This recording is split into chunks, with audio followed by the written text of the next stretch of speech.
Here I have ZTE Nubia Z7 Max, and let me show you how to reset app preferences on the following device. So at the very beginning, let's start by using your home screen. Then let's find and select the settings right here.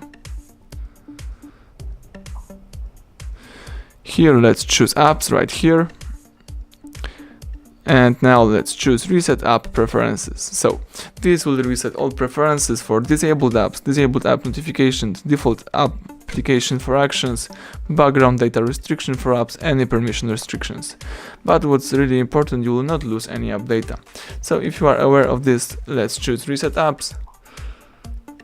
And that's it, you just reset app preferences so you can go back and start using your device.